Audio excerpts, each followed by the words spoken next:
तो अब हम लोग भाई स्टार्ट करते हैं क्या कि अभी तक जो है हमारा जितना था मियोसिस का पोर्शन अर्धसूत्री विभाजन वाला, और अर्धसूत्री विभाजन जो है 2 चरणों में कंप्लीट होती है, मियोसिस फर्स्ट और मियोसिस सेकेंड में, ऐसा आपको पढ़ाया जा चुका है। अब क्या करते हैं, प्रोफेज फर्स्ट को हम लोग करके एक एक करके सभी फेजों को पढ़ना स्टार्ट कर देते हैं। तो इंटरफेज चल चुकी होगी, अब क्या चलना है, मियोसिस फर्स्ट। मियोसिस फर्स्ट में भी कौन भाई, प्रोफेज फर्स्ट।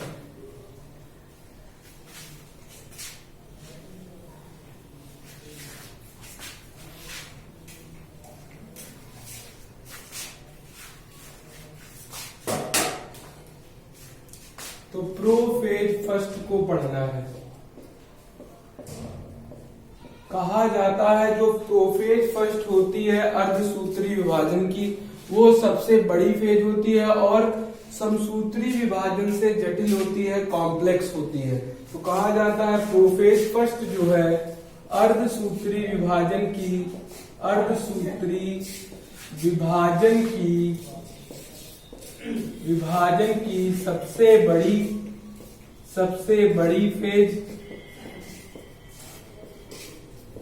बड़ी फेज।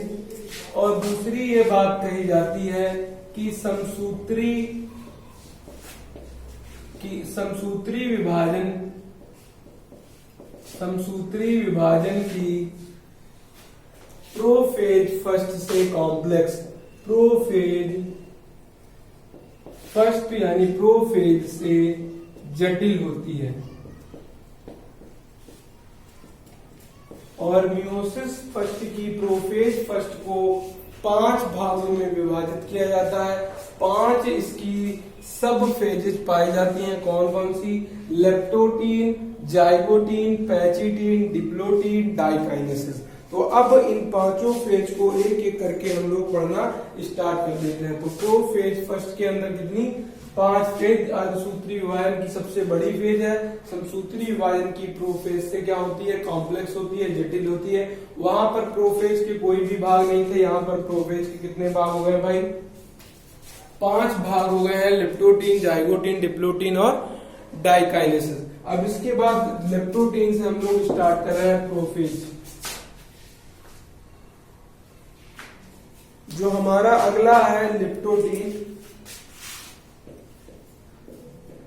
अच्छा, लेप्टोटीन से पहले कहां थी हमारी कोशिका, इंटरफेज में। और इंटरफेज के अंदर क्या दिखाई पड़ता है, केंद्रक के अंदर क्रोमैटिन धागे दिखाई पड़ते हैं। क्या दिखाई पड़ता है, क्रोमैटिन धागे। अब जैसे ये मियोसिस फर्स्ट की प्रोफेज फर्स्ट के लेप्टोटीन में जाएगी कोशिका, तो ये क्रोमैटिन थ्रेड, ये जो केंद्रक है, केंद्रक के अंदर क्रोमैटिन धागे क्या होने लगेंगे, संघनन की क्रिया के द्वारा, कॉइलिंग या कुंडलन की क्रिया के द्वारा गुणसूत्र में बदलने लगते हैं। किसमें बदलने लगते हैं भाई, गुणसूत्र में बदलने लगते हैं। तो ये बात याद रखना है, आप फिगर से समझ सकते हैं क्या, लेप्टोटीन के अंदर जो हमारे डीएनए क्रोमैटिन थ्रेड के रूप में पाए जाते हैं, ये संघनन या कॉइलिंग की क्रिया के द्वारा गुणसूत्र की संरचना में बदलने लगते हैं, या गुणसूत्र की संरचना में जो है बदलने लगते हैं। तो इतनी बात पढ़ी हम लोगों ने, किसके अंदर, लेप्टोटीन के अंदर। क्या पढ़ी हम लोगों ने, बस उसमें एक ही पॉइंट याद रखना होता है क्या, कि लेप्टोटीन के अंदर जो डीएनए होते हैं, डीएनए क्रोमैटिन थ्रेड के रूप में जो होता है, क्रोमैटिन थ्रेड के रूप में जो पाया जाता है, वो बदलने लगता है किसमें, डीएनए जो क्रोमैटिन थ्रेड के रूप में होता है, ये क्रोमोसोम में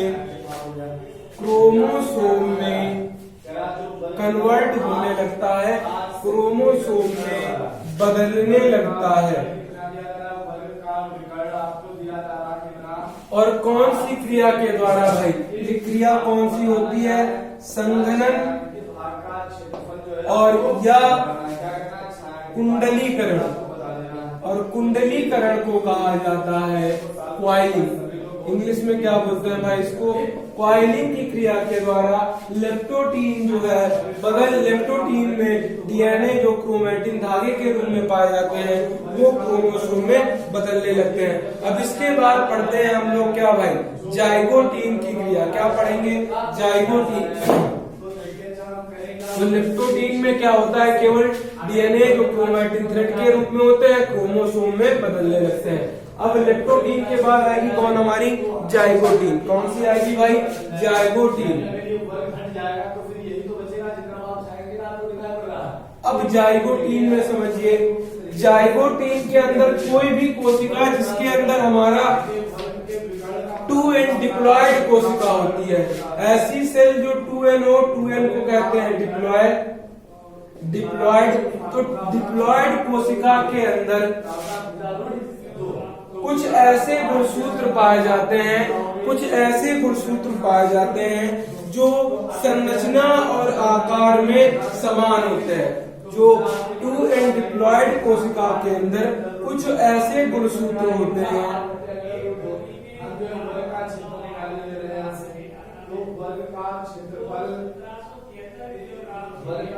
कुछ ऐसे गुणसूत्र होते हैं जो संरचना और आकार में समान होते हैं, जो संरचना और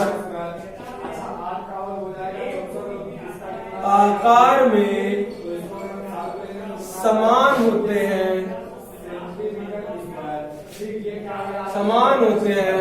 उन्हें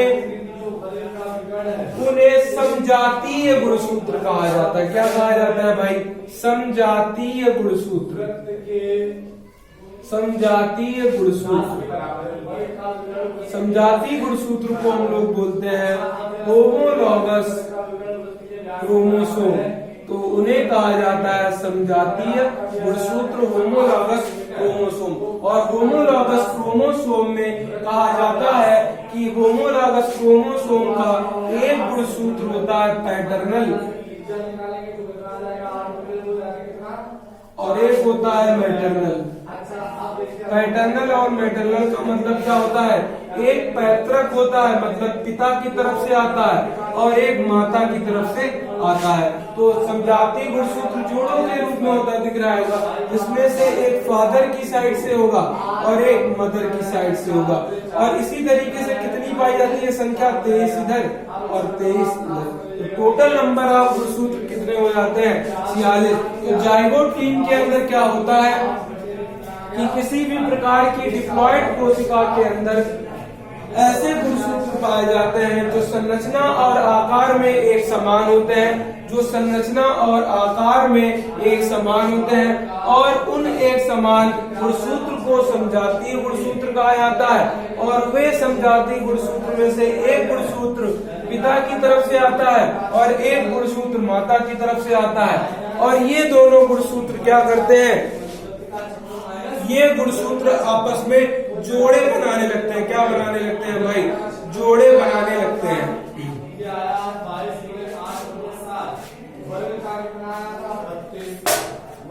तो ये सभी गुणसूत्र क्या करते हैं? एक साथ आकर यहाँ पर 23 के 23 गुणसूत्र आपस में पेयर के रूप में बनाने लगते हैं।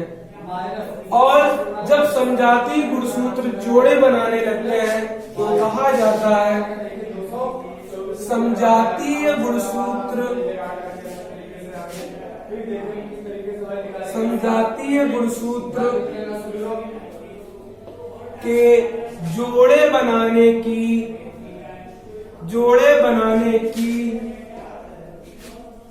क्रिया को, समजातीय गुणसूत्र के जोड़े बनाने की क्रिया को क्या कहा जाता है भाई? सिनेप्सिस कहा जाता है। क्या कहा जाता है? समजातीय गुणसूत्र के जोड़े बनाने की क्रिया को सिनेप्सिस, सिनेप्सिस कहा जाता है। और क्या कहा जाता है? तो एक बार फिर से सुनिए, जाइगोटीन के अंदर क्या होता है? जाइगोटीन के अंदर ऐसा होता है कि कोई भी कोशिका है जिसके अंदर डिप्लॉयड यानी गुणसूत्र जोड़ों के रूप में पाए जाते हैं, तो जो संरचना और आकार में समान होते हैं उन गुणसूत्रों को कहा जाता है समजातीय गुणसूत्र। समजातीय गुणसूत्र एक आता है पिता की तरफ से और एक आता है माता की तरफ से। और ये दोनों समजातीय गुणसूत्र आपस में मिलने लगते हैं, जोड़े बनाने लगते हैं, और मिलने की, जोड़े बनाने की क्रिया को ही क्या कहा जाता है? सिनेप्सिस कहा जाता है। अब जब ये सिनेप्सिस बनाते हैं तो सिनेप्सिस के क्रिया के द्वारा होता क्या है, आप लोग यहाँ पर समझिए अच्छे से।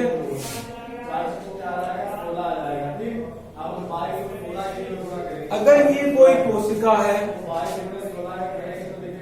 तो ये कोशिका जो है गुणसूत्र है, एक गुणसूत्र से समझ लीजिए और 23 के 23 गुणसूत्र इसी तरीके से करते हैं। तो ये बीच में बहुत तरीके की क्या आ जाती है, प्रोटीन आ जाती है। तो सिनेप्सिस की क्रिया के द्वारा दोनों गुणसूत्र आपस में जुड़ जाते हैं और जुड़ने से जो ये संरचना दिख रही है आपको, इस संरचना को क्या नाम देते हैं, सिनेप्टोनीमल कॉम्प्लेक्स। तो कहा जाता है सिनेप्सिस की क्रिया के बाद, या फिर इधर लिख रहे हम लोग, तो ये जो है आपका क्वेश्चन नंबर था फर्स्ट वाला, सिनेप्सिस की क्रिया के बाद, सिनेप्सिस की क्रिया के बाद, सिनेप्सिस की क्रिया के बाद समजातीय गुणसूत्र, समजातीय गुणसूत्र सिनेप्टोनीमल, सिनेप्टोनीमल कॉम्प्लेक्स का निर्माण, कॉम्प्लेक्स का निर्माण करते हैं। तो सिनेप्सिस की क्रिया के बाद, हमारे सिनेप्सिस की क्रिया के बाद समजातीय गुणसूत्र जो होते हैं ये सिनेप्टोनीमल कॉम्प्लेक्स बना लेते हैं और इस तरीके से पूरी जाइगोटीन की क्रिया क्या हो जाती है, कंप्लीट हो जाती है। अब जब जाइगोटीन हमारी कंप्लीट हो जाएगी तो जाइगोटीन की क्रिया के बाद अब क्या होगा भाई, पैकीटीन, पैकीटीन क्रिया चलती है, यानी पैकीटीन वाली फेज स्टार्ट हो जाती है। लेकिन अब जो ये संरचना बनी है इसे क्या कहते हैं, सिनेप्टोनीमल कॉम्प्लेक्स। तो सिनेप्सिस की क्रिया के बाद आपस में जुड़ जाते हैं और ये क्या है, बीच में प्रोटीन आके फंस जाती है जिससे दोनों समजातीय गुणसूत्र आपस में चिपक जाते हैं और चिपकने से एक संरचना बनती है जिसे क्या कहते हैं, सिनेप्टोनीमल कॉम्प्लेक्स। अब इसके बाद आगे देखते हैं हम लोग, जाइगोटीन के बाद क्या स्टार्ट होती है हमारी, पैचीटीन। तो अच्छा सभी लोग अच्छे तरीके से समझ लीजिएगा। लंबाई आपको दी जा रही है, दी जा रही है टोटल 38 सेंटीमीटर। ठीक, लंबाई दी जा रही है इसकी 38 सेंटीमीटर और जो आपको चौड़ाई दी जा रही है वो आपको दी जा रही है 10 सेंटीमीटर। अब क्या होता है कि अब चलेगी हमारी क्या, पैकीटीन। अब पैकीटीन के फेज के अंदर होता क्या है कि ये एक गुणसूत्र है और एक गुणसूत्र है, ये चौड़ाई हो गई 10 सेंटीमीटर, लंबाई हो गई 38 सेंटीमीटर। तो ये एक क्रोमेटिड है और एक क्रोमेटिड ये है, एक क्रोमेटिड ये है और एक क्रोमेटिड ये है। एक ही गुणसूत्र में उपस्थित दोनों क्रोमेटिड को, एक ही गुणसूत्र में उपस्थित दोनों क्रोमेटिड को सिस्टर क्रोमेटिड कहा जाता है। तो ये क्रोमेटिड दोनों क्या होंगी भाई, सिस्टर क्रोमेटिड। और ये दोनों भी क्या होंगी भाई, सिस्टर क्रोमेटिड। एक ही गुणसूत्र के अंदर प्रेजेंट दोनों क्रोमेटिड को सिस्टर क्रोमेटिड कहा जाता है। फिर दूसरी बात, अब ये दोनों है समजातीय गुणसूत्र, समजातीय गुणसूत्र के अलग अलग गुणसूत्र में उपस्थित क्रोमेटिड को क्या कहा जाता है, नॉन सिस्टर। तो बताओ ये क्या होंगे, नॉन सिस्टर क्रोमेटिड। और ये भी कौन सी होगी, नॉन सिस्टर क्रोमेटिड।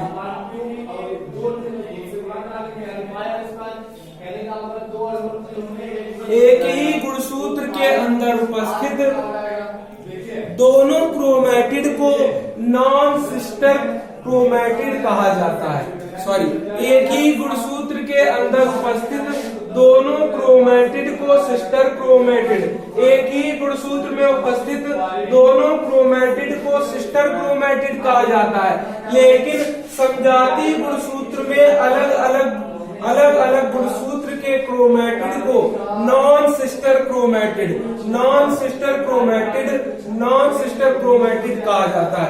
ये गुणसूत्र अलग, ये गुणसूत्र अलग, इसका क्रोमेटिड आपस में सिस्टर, इसका क्रोमेटिड आपस में सिस्टर, लेकिन इसका वाला क्रोमेटिड इसके वाले क्रोमेटिड से क्या कहलाएगा, नॉन सिस्टर, और ये वाला क्रोमेटिड इसके वाले क्रोमेटिड से नॉन सिस्टर। यानी एक ही गुणसूत्र के क्रोमेटिड सिस्टर और अलग अलग गुणसूत्र के क्रोमेटिड नॉन सिस्टर। तो ये समझिए। अब होता क्या है, तो इतनी बात समझ गए, यहाँ पर इसको बिगाड़ दिया है।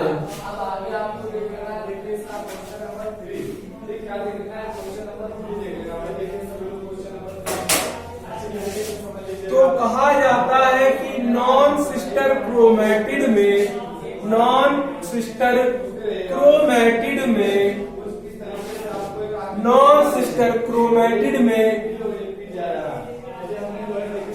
जीन का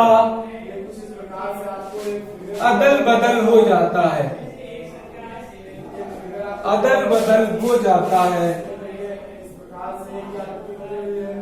इस क्रिया को क्रॉसिंग ओवर या हिंदी में जीन विनिमय कहा जाता है। तो एक पॉइंट याद रखिएगा, क्रॉसिंग ओवर किसमें होती है भाई, नॉन सिस्टर क्रोमेटिड के बीच में क्या होती है, हमारी होती है नॉन सिस्टर के बीच में होती है कौन सी, क्रॉसिंग ओवर की क्रिया, जीन विनिमय की क्रिया। और जीन विनिमय की क्रिया क्या होता है, जीन जो है समजातीय गुणसूत्र में क्या होते हैं, आपस में अदल बदल लिए जाते हैं, ट्रांसफर हो जाते हैं, जिसे क्या कहा जाता है, क्रॉसिंग ओवर, जीन विनिमय की क्रिया। तीसरी बात, क्रॉसिंग ओवर के लिए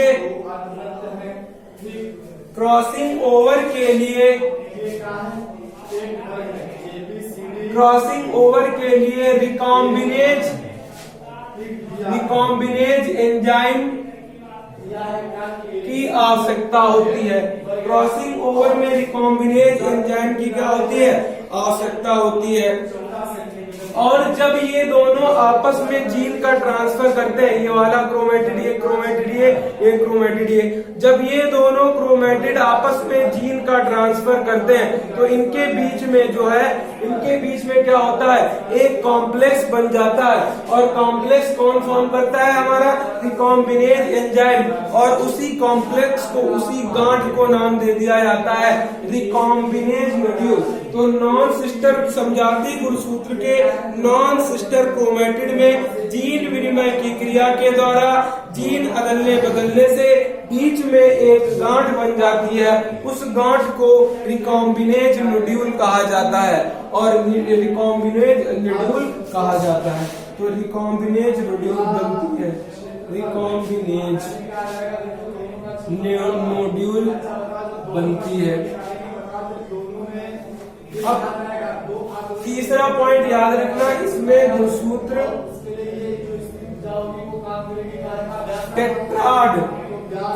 टेट्राड के रूप में दिखते हैं। अब ये टेट्राड क्या होता है, ये हम लोग अगली वीडियो के अंदर जानेंगे। तो लेप्टोटीन जाइगोटीन पैचिडेन हमारी कंप्लीट हो गई। अब अगली वीडियो के अंदर डिप्लोटीन डाइकाइनेसिस, फिर मेटाफेज फर्स्ट और एनाफेज फर्स्ट, और फिर टीलोफेज फर्स्ट, फिर साइटोकाइनेसिस फर्स्ट। इस तरीके से हम लोग क्या करेंगे, अर्धसूत्री विभाजन को भी कंप्लीट कर लेंगे। तो आपको पीडीएफ मिल गई होगी, आप वहां से फेयर कर सकते हैं। और अब जो है आप लोग फेयर जरूर कर लीजिए, स्कूल खुलने पर आपकी चेक करी जाएगी फेयर कॉपी, तो इसको जरूर से जरूर भाई आप लोग जो है फेयर कर लीजिए। तो आज के लिए इतना ही रखा जाता है।